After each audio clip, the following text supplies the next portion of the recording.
מתחילות. Okay. Hello, Joanna, how are you? I'm fine, thank you very much. I'm so happy to see you again. Thank you you for taking the time from your busy schedule to speak with me. I think that what you're doing is so important. And, you know, we got such wonderful reaction after the first podcast. And, you know, everybody are interested in what you're doing. And, you know, friends are asking me, can you introduce us to her? And oh, really? Oh, okay. Yeah. Listen, you're a real leader. I told you what I'm thinking about you. So it's not a secret that I admire you and your work. So there we go. So for the people who don't know who you are, I don't want to go to all but I want to concentrate on the fact that you it was what, 12 years ago? 2009. So wow. 13, yeah. Actually, exactly around this time, 13 years ago, So you had an epiphany, if I may say. I'll just say, this is Joanna Landeau, and she's the CEO, and she's the founder and CEO of Vibe Israel, as you see, and she's gonna take us now through her journey, and more than that, what she's doing right now. So 13 years ago, you had an epiphany around this time, and what happened? I just basically felt that there's a way to tell Israel's story to the world, especially young people, that isn't focused on the politics or the religion or the things that everybody was always talking about, and was mainly focused on what Israel does best. Kind of connects very much, of course, to your podcast and what you focus on. But basically that there's a way to share Israel's story, focusing on our strengths rather than perhaps one would argue our weaknesses, and that there's a whole industry which actually does that, called country and nation branding. And every other country does it, but Israel, not so much. And so I decided that I wanted to implement that in Israel. It wasn't my idea. It was a project that started in the foreign ministry. But in any other country that it worked well in, there was always sort of buy-in from the non-governmental sector, from the people. And so I established Vibe Israel as a sort of external organization that comes from the citizens, so it comes from the people, but says, yes, I believe that this is Israel's story and this is the story that we should be telling the world. And we decided to go ahead and start telling it in all sorts of weird, wonderful ways. Sorry, you're too modest, so I'm sorry. I'm taking a step, back, and I want to share with the audience that you had a very successful business. Okay. And you made the decision to close it, meaning there was some personal, I wouldn't say sacrifice, but definitely giving up on some. If you created one who created is her own business as well. It's something that you cherish, and you put a lot of energy, and it's important for you. So I think it's unusual that you're making a decision to close a private business, which you're highly successful in, and to do something for your country and for your nation and for your people. It's thank you. It was a result of doing some coaching that started actually as business coaching for my business, and then very quickly transitioned into life coaching for myself, because I was more interested in kind of understanding what it is that I was looking for long term. And I was a young mother of 3 very young children. And we were talking in Hebrew, the coach and I. But when you do life coaching, then you're kind of asked, what is it that you want to sort of dedicate your life to? And what do you really feel very, very strongly about? And in Hebrew, the word is yi'ud, but in English, the word is calling, in the sense that something is calling you and that it's stronger than you. And if it pops up and surfaces, once it's out there and you see it there, and you feel that you're able to sort of, go after it, and you feel strongly about it, then it calls you. And I have to say, almost 15 years later, that doesn't matter whether I'm fed up with what's going on right now, or that I, feel that I could be doing better, or that there are things that are out of my control. I find myself unable to move away from this field that I decided to focus on. And for me, it was about the future of my my children and their choices in Israel, and also about how, because I'm originally from England, then how the Jewish people outside of Israel are being affected by Israel's image, and this sense that I didn't understand why what I saw about Israel was primarily positive, even though I could recognize that there were negatives. And yet what the world was saying was primarily negative, and didn't even know most of the positive things. And that just didn't make sense to me. It felt to me that the problem was in the methodology and not so much, it's media bias or it's something else that's stopping us.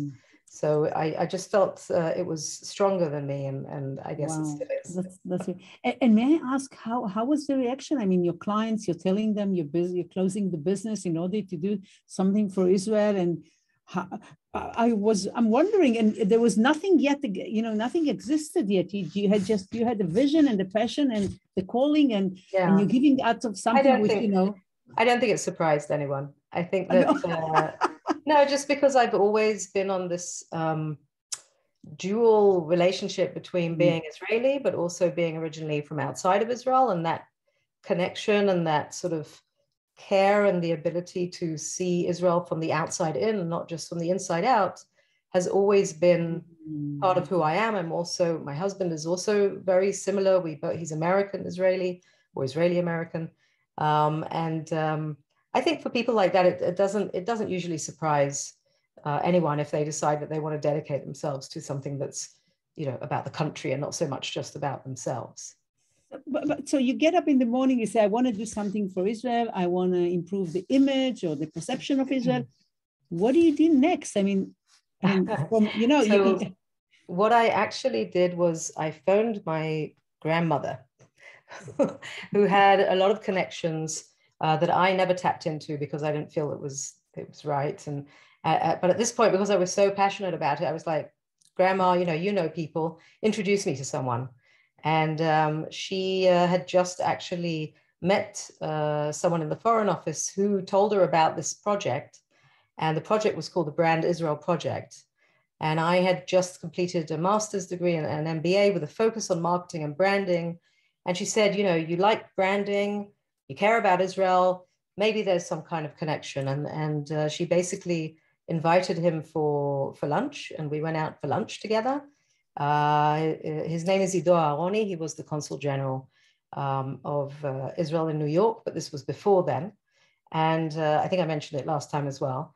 And we went out for lunch, and he started talking about Israel in terms that I had not heard before. Usually when you think about how do you tell Israel's story or improve Israel's image, the focus is on issues relating to the conflict. How do we explain it better?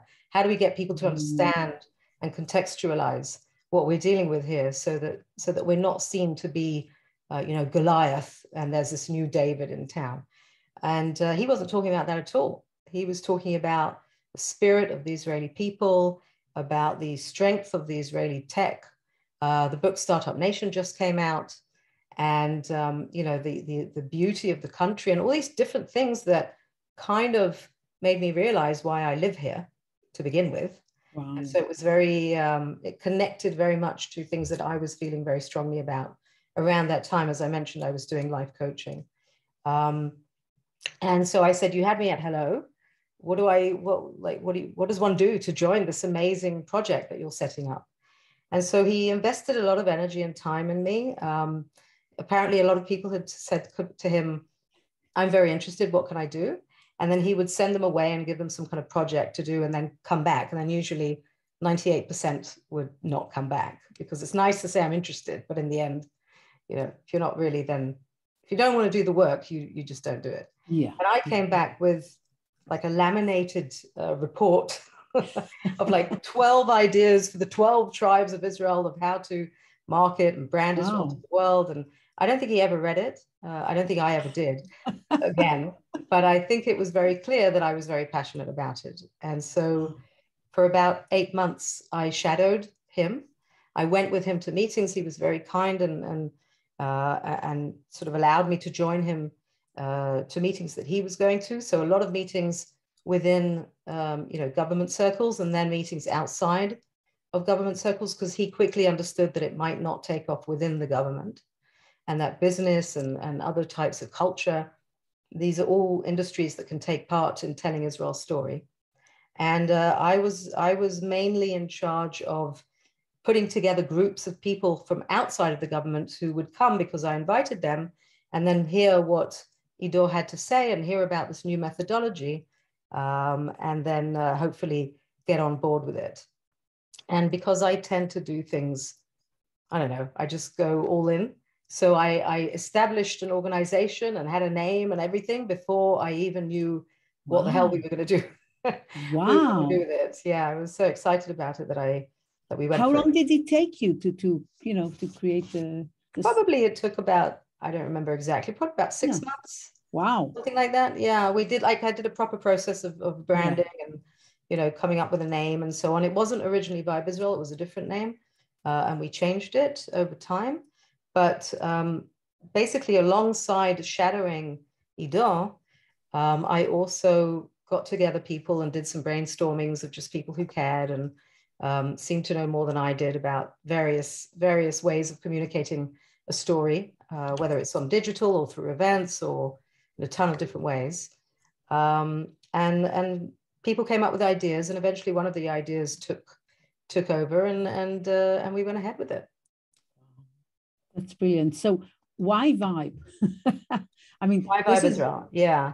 Well, originally we had a different name, and Vibe I remember it was kinetic or kinetis. Yeah, it was about combining the term kinetic energy and Israel. So kinetic energy is when you have momentum that comes from movement and mass.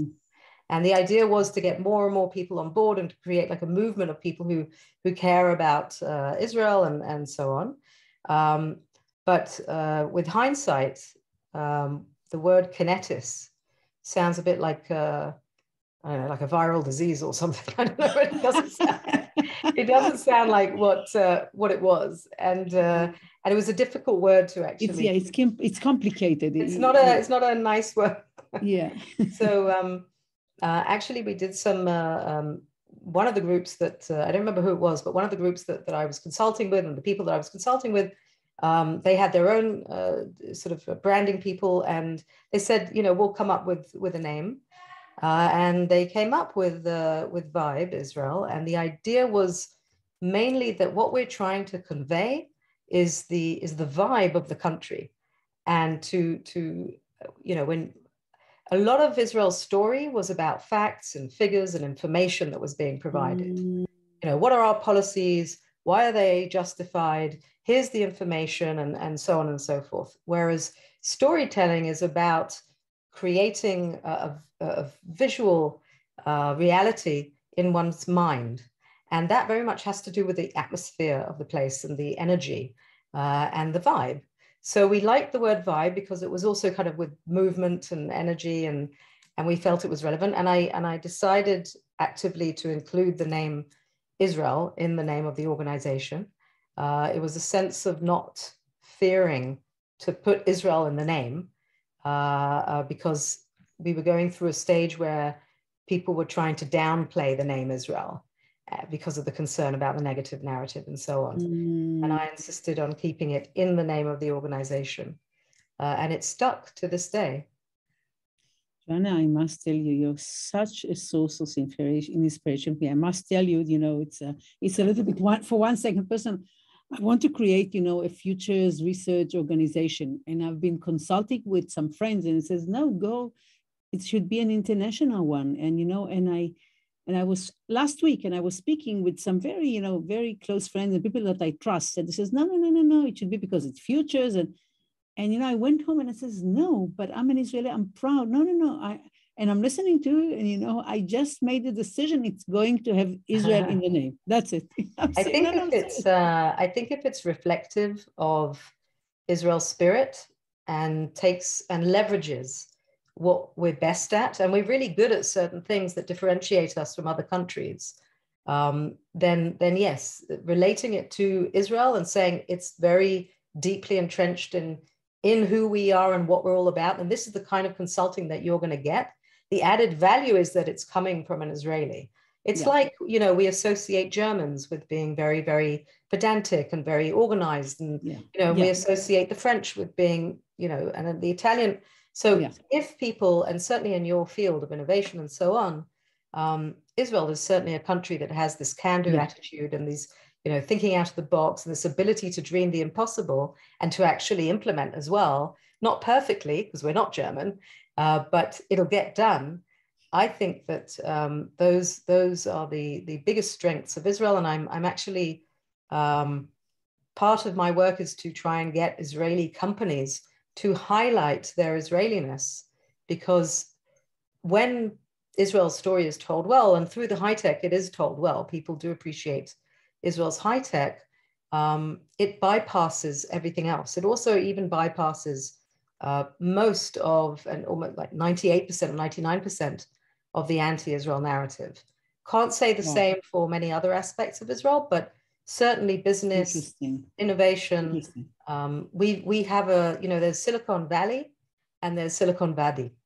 And Silicon Valley is the Middle Eastern version of Silicon Valley. And there are a lot of similarities. You know, they're talking about the unicorns, right? And also about the camel. It's like two different, so you have the unicorns, but you have the camel startup. So there we go. So please stay. So you have this, you have already created the organization. What is the strategy? Why did you choose it? Okay, and then how you implement it. So there was already a brand book for Israel that the foreign ministry had published, hadn't circulated widely. But this book basically was a blueprint for what needed to be done. And it was very professionally done. They used the company from England. So clearly I had this immediate affinity for it. And I read the book and I started reading all about country branding and nation branding. And I looked at other countries and what they did. 10 or 15 years ago, it was very early days for this industry. Today, almost every country is doing it. But 10, 15 years ago, there were very few best practices. It wasn't clear what needed to be done. So each country sort of invented it as it went along. But I had this kind of blueprint and it was great. But the problem was that I was a nonprofit, non-governmental. I didn't have the government behind me. I didn't have the mandate to sort of share Israel's story and own Israel as a brand.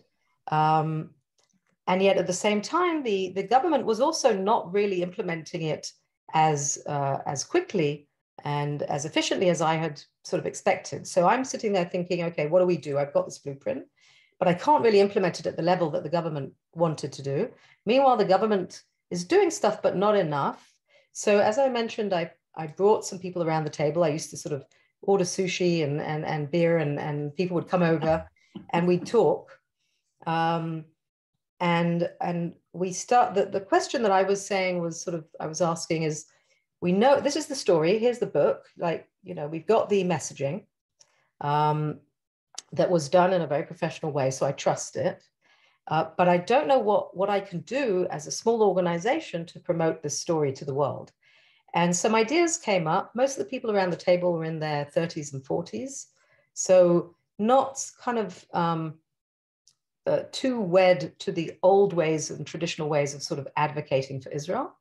A lot of them were in the tech community and digital and so on. And we started a conversation one day, and it was mainly about, well, you know, bringing people to Israel is always the best way to get them to see what the country is about. Like, you don't need to even say anything. You bring someone to Israel and they see it. They see that it's a country that has a huge amount of diversity. They feel the energy in the air, the tradition, the culture. It's all there, right? So bringing people to Israel is the best way. And of course, the most well-known program that does that is Birthright, the Glit, which is, for people who don't know. Can I just ask you, because Birthright is stealing, I'm sorry that I interrupted you. I'm sorry, you wanted to. No, I just wanted to say, if people don't know what Birthright is. Yeah, please do. It's basically the biggest educational travel organization in the world. Basically, it brings around 50,000, if not more, young Jewish people from around the world to Israel on a 10-day educational trip, with the purpose being of connecting the diaspora to their country. And there are many diasporas around the world. Birthright is the biggest educational travel company. So it sounds like it's not really a travel company, it's really an educational organization. And they do an incredible job, but their focus is young Jewish people. And I was focusing on the non-Jewish world. So there was this issue there. So first of all, I want to ask you, why did you choose that? But the second thing I want to challenge, because let's assume I love traveling, okay? But, traveling takes a lot of energy. You need to take time off your work. You need to settle, if you're married, you have children, young children. So it's a hustle. It doesn't matter why why choosing this, which is in many senses, it's the hardest way. It's not. Because that was just the beginning of the conversation. That was my pushback as well. Oh, so really? I said, we have two problems with Birthright. And by the way, I'm on the education committee of Birthright. I wasn't then, but I am now. And it's a wonderful program. But there were two issues that were irrelevant for us, and therefore we couldn't do something similar. One was that it was aimed at Jews, and there is a natural connection for Jews with Israel, and therefore there's a desire maybe to come, right? But if you're not Jewish and you have no connection to Israel, why would you come on a trip to Israel? Because, as you mentioned, that's the second issue, there are a lot of obstacles to taking time off, the cost associated with it, and so on.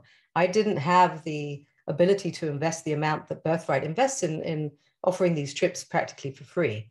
And so it was irrelevant for us to do what Birthright was doing. But we were... Why did you focus on the non-Jewish? Because I felt that if you get somebody non-Jewish to think that Israel and to view Israel positively, then that will, by definition, impact a Jewish person. If a Jewish person sees somebody non-Jewish who has no reason to like Israel or love Israel, other than the fact that Israel truly offers something positive, then they'll be impressed. But the other way around doesn't necessarily work.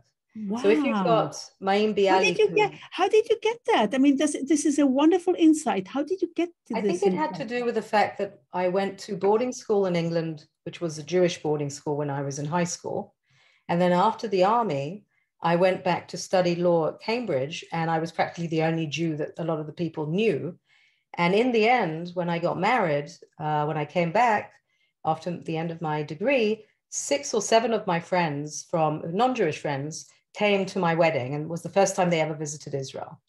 And you could see that when somebody who has, like if I now go on a trip to Iceland and I come back and I say, wow, Iceland's amazing, you've got to, take a look, here's a video, something, as opposed to an Icelandic person saying it, clearly my message is gonna hone deeper, right? Because I have nothing to gain from promoting or saying good things about Iceland. I don't live there, it's not my interest.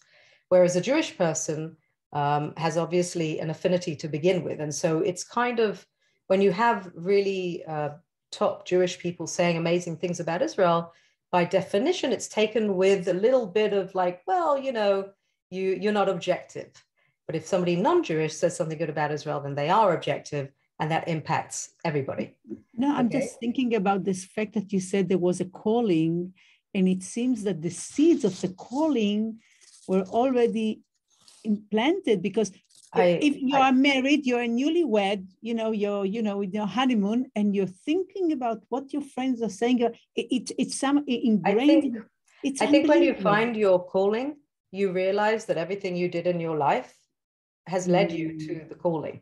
And I did very varied things, and some things had nothing to do with what I do today. And then suddenly something comes up with what I'm doing today, and I'm like, wow, that's something I did, when I was 15, or something that I did when I was 22, or whatever. And it's somehow all connected. But yeah, it was probably something that was always in there. It just took time to come out for me. But yeah, so we basically said, okay, bringing people to Israel is the best way to improve perceptions of the country. We are interested in the non-Jewish world because we believe that if we get that, first of all, there are also many more non-Jews than there are Jews. And therefore, if we can get the non-Jews to be supportive of Israel, then the Jews will, if you build it, they will come. Yeah. If we get just Jews to be supportive of Israel, it's nice and it's great and it's good for Jewish peoplehood, but every Jew has a non-Jewish friend, and in the end, it's not enough. We can't do this alone. We can't rely only, the Jews represent a minor fraction of the world. It's not enough. And so we understood that we needed to somehow become relevant for non-Jews to want to come to Israel on a trip. We understood that we would have to pay for it, which meant that the trips had to be very, very small. So we didn't really understand who is the person, the profile of the person who has a very loud voice and would be willing to come to Israel to experience it for themselves. Why would they come? And somebody at the time around the table was doing something in the field, the early field of influencers. And they threw out the idea of, why don't you bring, I think they said bloggers. It was 2010, something like that. Wow. And I said, what's that? Because I didn't know. I didn't even join Facebook until 2011. And they explained to me, these are people who have an interest. And at the time, these were people who were not doing this as a job. It was their side job, right? And it's like an online diary, a journal. And they write about things that maybe Israel has something interesting to add to their knowledge. And then, their audiences, they're followed by, at the time, tens of thousands, hundreds of thousands of people. Maybe it'll be interesting and we can create stories through that. And so we were like, oh, it's a very interesting idea. So I went onto Google and I said, top 50, food bloggers, because we know Israel has great food. Yeah. And I see this list of people who are just random people I've never come across, never known, never. This was at a time when blogging was just becoming popular. There wasn't, social media was just at the very early stages. We didn't even have smartphones, most of us, or we didn't have streaming on smartphones and stuff like that. So it was very, very early days. And we understood that basically what we could do was take a group of, say, 5 or 6 of these bloggers from all over the world and invite them and pay for their trip and get them to come to Israel. Why would they come? Because it's a free trip. Why not? Didn't seem like rocket science to us. And there's a win-win, which I'm always looking for. So I'm looking for a distribution platform to tell Israel's story. They are looking for really great and interesting and unique content. So Israel is the kind of country that you wouldn't ordinarily just happen to come to. So if you're British and you live in London, you could hop on the Eurostar and you'd be in Paris and you'll write something about Paris. But you wouldn't hop on anything and turn up in Israel anytime soon, unless you were invited. And so that's what we decided to do. We thought, okay, let's do a trip, which is similar to Birthright. Birthright was 10 days. That was too long. We figured 7 days. Not too expensive for us to actually, make it happen. And I decided that I'm putting down the initial cost just to check. It was like a pilot, just to check to see. And I decided I'm going to do everything absolutely opposite to the way everything had been done before. Just as it felt like. Wow. Tell us, please. That sounds interesting. To Israel 10, 15 years ago, and unfortunately, to this day, are really quite similar in the sense that it's majorly focusing on the Holy Land, a visit to the religious areas, a discussion about, how small we are, and here are the borders, and there's the Hezbollah, and there's Gaza, and, here's what we're doing to protect ourselves, and all sorts of things like that. Maybe a night in Tel Aviv, just to give a little bit of, shake it up a bit, but mostly Jerusalem, religious sites, the desert, that kind of thing. And I felt that was, could be interesting, but it really depended on the people that we would bring. And we understood. Bringing foodies, what are they going to do in the Kotel? So first of all, we understood that the group has to be homogenous. The topic was not Israel, because if we made it about Israel, because they're not Jewish, we assumed they wouldn't be necessarily that interested. But if we made it about food or design, or in the end, the first trip was mummy bloggers, so women who are writing about the experience of being mothers. Really? You're going to tell me how we got there. Okay, interesting. Okay. And we understood that if we invite them, we say, okay, we're inviting 5 mummy bloggers to come to Israel and learn what Israel does in the field of child rearing and parenthood and so on, so that you'll have interesting content for your blogs. Then we figured that might be interesting. And we did mummy bloggers because myself and the woman who was with me, who I had hired for this, we were both young mothers. It seemed like we knew what we were doing with our own kids. And we wanted it to be very, very informal. So not what a government would do, not what a tourism board would do, not the usual stuff. Like, we wanted it to be very people to people, because by definition, it felt to me that when you bypass all the formalities, especially in a country like Israel, you get to the real gems, right? The fun people, the interesting people, the ones who may not be the top, but they're the most interesting and fun to spend an afternoon, you know, on the beach when the sun is going down with hummus and some beer. Like, that was the concept of the trip. Wow. And the idea was, and the instruction to the tour manager that I had hired was, imagine you're bringing 5 of your best friends. You know what they're interested in, you know what Israel has to offer, and we're just facilitating a match between those 2 experiences. Brilliant. Yeah, so that was When was it? It was 2011. June 2011 was our first trip. We sent where they were from, Joanna? Where they were so from? Because I was funding it and I didn't have huge amounts, so we limited ourselves. We were most interested in areas where we felt that Israel had some controversial issue with its brand. So primarily Western democracies, North America, Western Europe, Australia, South Africa, those kinds of, a little bit of South America, not so much, you know, the Far East, which was becoming very interested in Israel because of the book Startup Nation, because the brand of the Jew in the Far East was very positive. And so I didn't feel there was as much work to do there. Not so much Russia, because there were 1.5 million Russians going back and forth between Israel and Russia, and therefore there was a lot more familiarity. Not Arab countries, because at the time there was no connection with Arab countries, and not Africa, because mainly they were not as impactful on a global scale. Same with Eastern Europe. So at the time it was Europe, kind of the more Western countries, and too expensive for the flights from America. So we figured we'll send invitations. We Googled top 50 mummy bloggers in England, Spain, and France, I think it was. And we got a list, and we sent out an invitation that says, to their email. And we just said, hi, we'd like to invite you for a free trip to come to Israel and learn about what we do with kids and how we parent. And yeah, it was very scary, to be honest. The first time we sent it out, because if you're not Jewish, then obviously you don't necessarily have this experience, but as Jewish people and Israelis, the concern is that the world is very much, does not think positive things about Israel.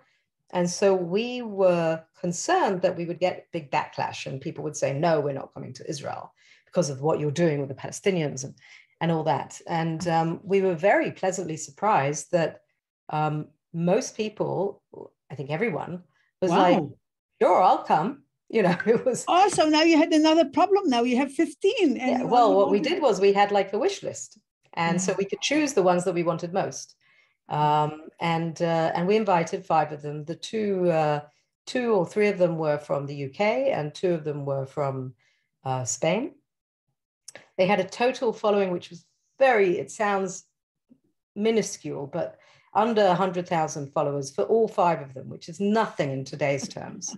Yeah. And that was just on their blogs, right? But it was a pilot, and we were like, cool, let's do it. So we put together an itinerary, which seems to us to be interesting, because it's what we do with our kids every day. And we were specifically, of course, we took the brand book, we had the messaging, and we tried to follow the messaging, which was very much about the entrepreneurial zeal of the Israeli tech community. So we had a startup session, and it was about the diversity of the Israeli people. So we included all types of Israelis from all walks of life and religions and so on. We included a very strong element that had to do with the Jewish value of tikkun olam, making the world a better place. Yeah. So it was very much about showing social entrepreneurship as well as tech and things like that. So we had the messaging, and all we did was we looked for the right storytellers and the right experiences. And we very much focused it on something that would visually be very appealing, because we knew they were coming and taking pictures. And that was our first trip. Wow. And it But was... you thought about everything, even thinking about the visual that they will take pictures. I wouldn't have thought about that. Wow. It's fortunately for me, or unfortunately, I don't know. But as I said, when I do things, I tend to go all in, and I get very much the details. So this is why I knew when I said to my life coach, I'm a passionate person, but I don't know what I'm passionate about. And that's how I reached sort of this topic. I knew that if I was planning my 30th birthday party, I go to great detail. And I do that because I know that from my mother and from my grandmother. And I know that when you put a lot of thought, it's not money, it's thought, into an experience, then you cover all the bases and you keep on creating what are known as sort of moments of delight, where like you're not expecting it, but then you get a handwritten letter, and you're not expecting it, and then something's waiting for you, or the person that you meet somehow is connected to you in a more unique way than you would have expected. It really just requires thought and effort. It's not necessarily a money thing. And we did the trip. Most innovation are not. Yeah. We did the trip, and what it was basically all of the data that Ido had presented to me, showing me that contrary to what most people in the community and in the Israeli government thought, most people actually don't know anything about Israel and are not negative about it. They may be hearing some negative noise, but they're not necessarily negative about Israel. And they're open to be interested as long as we have something interesting to say. And that's exactly what happened. So we took them on experiences of Israel that no travel company would consider, including in a 7-day trip to Israel. But it was very interesting and on topic for this particular group. As an example, we took them to the city of Holon, which is out on the outskirts of Tel Aviv. Yeah. And we took them there because at the time it was branded as the city of children. And we took them on the first thing they did after they got off the plane was we took them on a tour of the various children's parks, because they were very unique, because they were all based off of famous children's stories. And so it was just an interesting idea that didn't exist in other places. And of course, it was very unique for these bloggers to come across. And then they met with the mayor, or not the mayor of Holon, but the executive director of the city, who was responsible for this shift. And she showed them an image of Holon 100 years ago, which was just sand dunes. And now what it was at the time. Beautiful city, yeah. And you're talking about women from England and Spain who had hundreds of years of history and heritage, and in the space of 100 years could not imagine how you could turn a desert into a thriving first world country. So it was a very exciting week, and it proved to me that there's value here, and that's when it took off. And really what it was about showing the vibe of the country. And we actually had a very nice kind of slogan, which was meet the people, feel the energy, share the experience. That's what it was. And we learned a lot from the first trip. We, of course, did survey before, survey after. We learned all sorts of things that we needed to improve. And we've been doing it for 10 years. And every time we improved the quality of the tour. So it remained a tour for a small group of global influencers. Over the years, they became more and more impactful. So, we had trips where 15 million people were followers of these 5 people. Yeah. And so it's always 5 people, always bloggers on a certain topic? So it's not bloggers anymore, because bloggers, by definition today, the way social media is taken over is that you are an influencer. It's called digital influencer. You may have a blog, but you promote the blog through your social media. So your social media needs to be very active, and then you refer to your blog. So your main sort of source of distributing your content is through social media, rather than expecting people to sign up to your blog and then get a notice that there's a new blog post and so on. Information comes to you as opposed to you seeking out information. So we will prefer to bring influencers that have blogs as well, or YouTube pages, or podcasts, or anything that is what we call evergreen, in the sense that it stays online for years after it's been posted, because what we're looking for is that today, even if you Google Israel, travel to Israel, one of the top results will be a blog post of 17 things you have to know before you travel to Israel by one of our travel bloggers that was in Israel in 2017. Wow. Because it kind of, you know, and he updates it every year. He came back several times afterwards. So yeah, that's mainly who we brought. During COVID, we had to stop, obviously. And now, literally right now, I'm working on bringing back the tours. But the difference is that I want to be more impactful than we were then. At the time we got to, in 2019, we did about 6 or 7 tours a year. And 2020, we were slated to do 8 tours. But of course, we were unable to. We did only 2, and then COVID took over. And I feel that it's a wonderful project. But if you don't do a minimum of 20 tours a year, then you won't move the needle. It'll remain in the sort of... Please explain, how did you get to this conclusion? I mean, this is a very, I mean, because it seems that you're looking at your work and you're taking a critique way, think.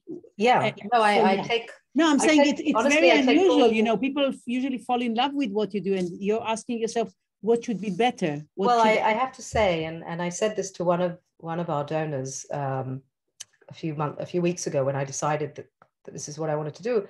I said, you know, you've been asking me to do more tours every year for several years now. They've been supporting us since 2013. And at some point, I felt that, okay, around 8 tours a year is the maximum that we can do without sacrificing the quality of the tour. Because the more tours you do, the more expensive it becomes. At some point, it's not cost effective, and then you have to sacrifice some of the quality of the tour. And I refused to do that. And I was like, no. And it's not the only way that we can improve Israel's image.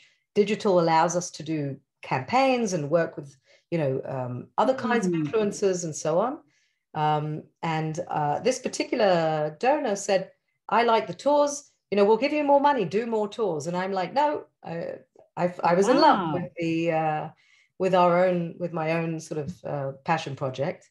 And COVID made me understand, looking with hindsight, that while it was an amazing project and still is, if I really want to move the needle, we have to get to critical mass. You know, it's like if there was Birthright and they didn't bring 50,000 a year, they brought 5,000 a year. It would be wonderful, but it wouldn't create the ripple effect that it's created over the years. So when I look at the trips that we do, I don't look at the number of tours. I look at the amount of people that we want to reach. And I feel that Israel on digital, by definition, needs to reach dozens of millions. So we're talking about 20, 30, 40 million people a year on digital, which sounds like a big number, but it's not really, because digital is always in exponential numbers. We need to reach that many people to see a shift in perceptions. And therefore, to get to that point, we need to do at least 20 tours. That was sort of the calculation that we got to.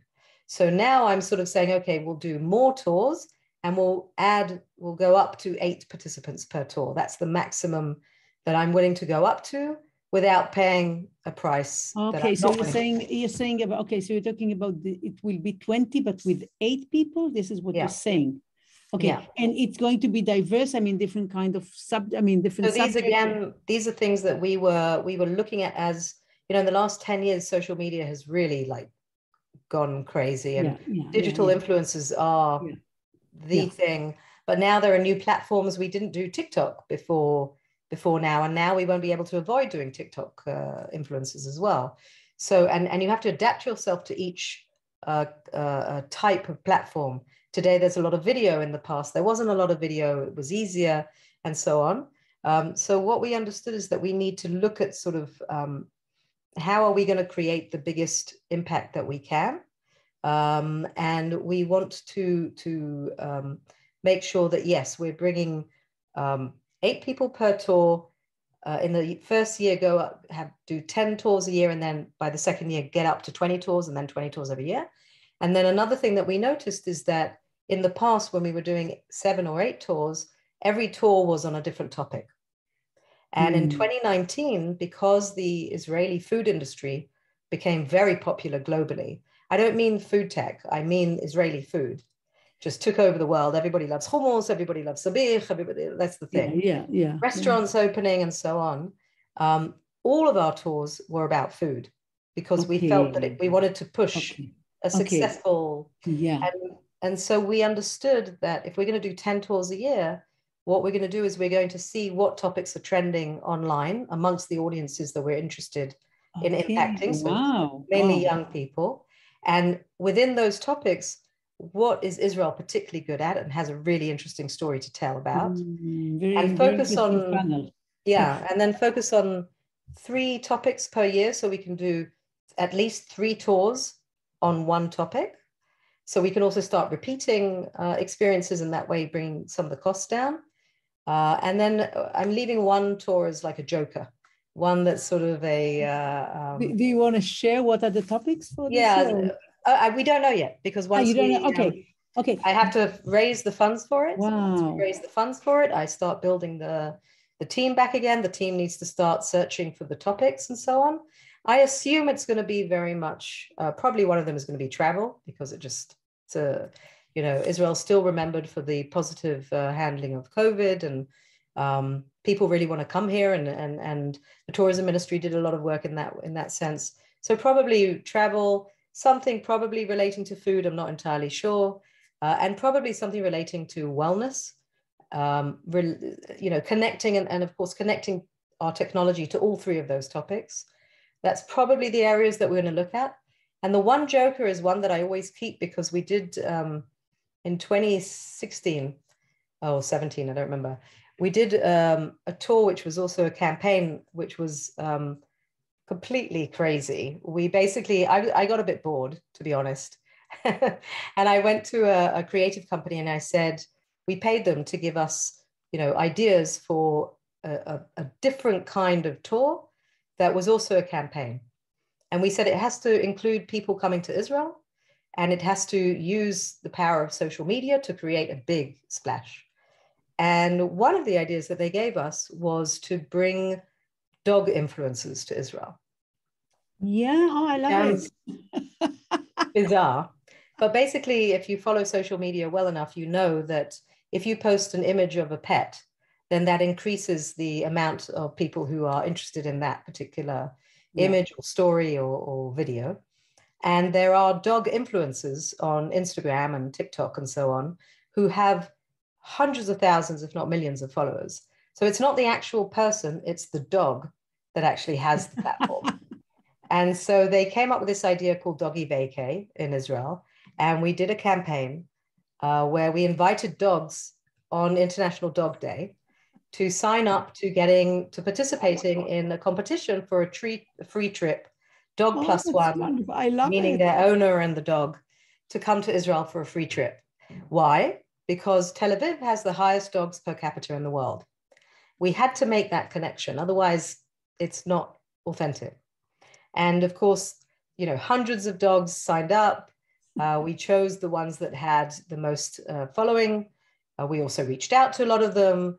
And in the end, we brought 6 dogs and did a whole campaign about it. It ended up on the national news. We ended up with we tracked everything, and we had 700 million impressions about this. I love it. So I'm keeping one to like I call it a joker, because you never know. No, it's okay. I'm just telling you that I'm into technology, so I'm just telling you that I think there are a lot of influencers, mainly on Twitter, regarding Web3 and blockchain. So I think I think we have very good.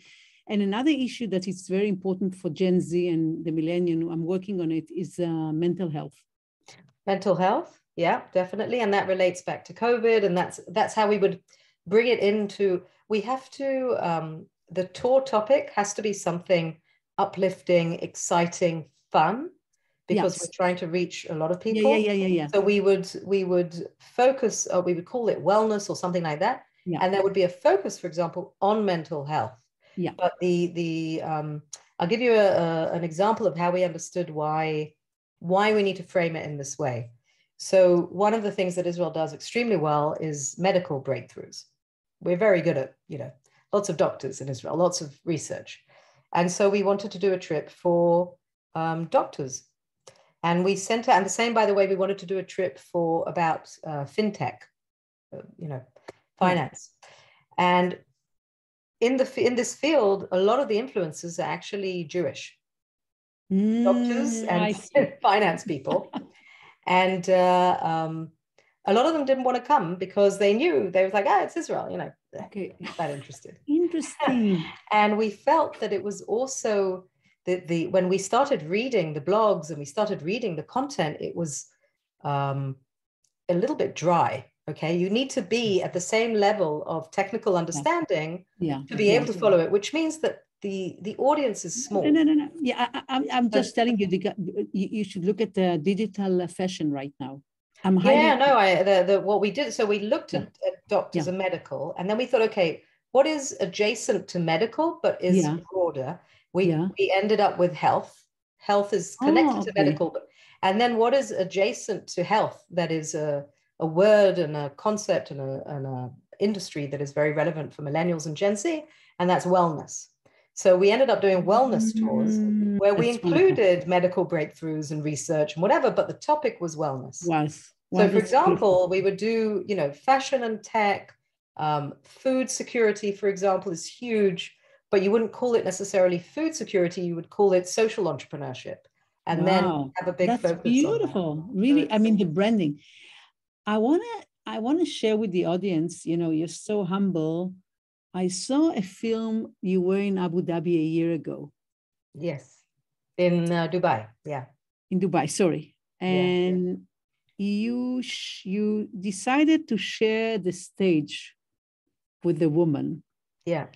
And you did something that really, for me, it was inspiring, but also touched my heart. Would you like, because I think this represents another part of how you are an ambassador of Israel. Can you share with us what you did?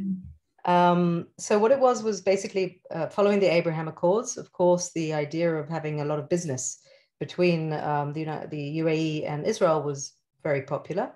And Vibe Israel sponsored the first business trip to business conference in Dubai. And we did that because it was such a new opportunity, and I felt that Vibe needed to be there as a people-to-people ambassador. A lot of this happens at the government level, and of course, with a country like the UAE, it remains at government level. But at the same time, I was, a good friend of mine, two good friends of mine put together a WhatsApp group of women who felt that we could sort of connect business women from the UAE and from Israel, and so we started having people-to-people connections. Wow. And it felt to me that Vibe should be there. And so we sponsored the trip. And I part of the sponsorship included standing on stage and saying something. And as a nonprofit and not business oriented, I was trying to figure out what it is that I wanted to say. And my main message was actually a message to the Israeli people, which was, the UAE, the year before, had established a national branding ministry for the UAE. And they do a fabulous job in the UAE, and especially Dubai, for branding their country and marketing it to the world. And so I wanted to say to Israel, look, they're doing it, we should be doing it as well. So that was my message. But at the same time, I wanted it to be very authentic and natural and real. And so one of the women in this WhatsApp group was a lovely Emirati lady who was fascinated by Israeli food. She had never been to Israel. She had not been to Israel when she received, this invitation to join me on the podium. But she was interested in Jewish food, and she was writing a cookbook called Kosherati, so kosher Emirati, because she just fell in love with the idea and thought it was beautiful. And once the doors opened between Israel and the UAE, she was very excited to come to Israel. She's a businesswoman. She has her own family business, very successful, but she's a foodie. And so that's where we started to connect. And I invited her onto the stage to so the two women who are not government representatives, but love their countries and feel that we can bridge the cultural gap and bridge the, political gap, could speak. And so I said what I had to say, and then I invited her, and I wanted to give her something, and I didn't know what it was that I could give her on stage. And I remembered on one of the trips that we had done that we had invited, it was a design tour. And there's this wonderful young designer who created a font that combined Arabic and Hebrew in the same words. So she took the word like love, and when you read it, you can actually, if you only speak Arabic and if you only speak Hebrew, you can actually read the word, because she combined the two fonts together. And she had created several of these words. And I thought, what a wonderful idea if I could take this beautiful font, which looks very pretty, and frame it and give it as a gift to her, as a sign of sort of a connection. And we looked for the words that she had created, and one of the words was home, bait. And so I basically presented it to her to express, from our home to your home. And really, what is telling a country's story? We're not on our own. It's all about connecting and cultural connections, and how can we together make the world a better place? And then she responded in kind that her entire speech was actually in Hebrew, and she had learned Hebrew in order to make the speech. Yeah, I heard it. People very did, touching. yeah, I think we should put it in the show notes, because it was amazing. It was simply amazing. It was very exciting. I remember being on the flight, and we were 100 business people. This was the top Israeli business people, and we fly over, the palm of Dubai. And this was it was a private flight, so we landed in the private. It was the first flight into officially into Dubai, and I have a British passport, so I can travel if I want, but I never wanted to travel to a country that wouldn't accept me because of my Israeli passport. And the feeling of landing in a country for the first time ever with an Israeli passport and being superbly welcomed in such a beautiful way, because Arab hospitality is amazing, and feeling so, I get goosebumps now, because I felt I was part of history, and everybody on the plane like literally moved to look at the palm, and I felt like the plane was like tilting in a certain direction. Wow. But it was just the experience of walking around, and everybody's like, and this is an Arab country. It was, I grew up knowing, okay, yes, we signed peace accords with Egypt and with Jordan, but it's like a cold peace. It's like, we're not really seeking to connect. And here it was like, let's get to know one another. We can help one another. We can interest one another. And I hope that we do a better and better job as time goes by to leverage that desire and interest to both sides benefit. I think there's a lot that can be done there. And actually, one of our tours that we're thinking of doing is to the Emirates, and maybe we would fund bringing Emirati influences to Israel, and maybe they can fund bringing Israeli influences to the Emirates as a sort of cultural bridge between the two countries. Beautiful. Joanna, I can't thank you enough. I'm sorry, as an Israeli, as a Jewish woman, I can't thank you enough for anything, for all that you're doing for us. I'm serious. There's no need to thank. If I didn't really love and enjoy what I'm doing, then it would be it's not a sacrifice.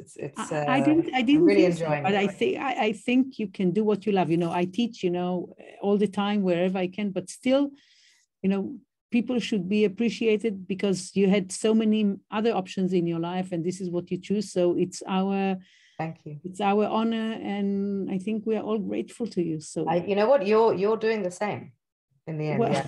No, really, in the end, it's all of us doing all of these. Yeah. Some of us choose to do it full time. I have the luxury to be able to choose to do it full time. Yeah. And some people, amazing business people and cultural people, and who are doing incredible work. We don't necessarily always interact and know about one another. And if there's a way to connect everybody and leverage that, it could be exponential. I think so. But we're all part of this story. of building this place, this usual, so. Israel. I think so. So I'm looking forward, if it's okay, like in a few months after I would like to invite you again. So you should share and with look, us. everything depends on fundraising and being able to actually create the funding to get it off the ground again. I very much hope that I'll be able to do that. I'll be very disappointed if I won't, but it's not up to me. It's up to donors to decide that they want to support the project. I hope very much, but I'm sure that whether we do manage to do the tours again, or if it won't be tours, I'll probably end up doing something that is.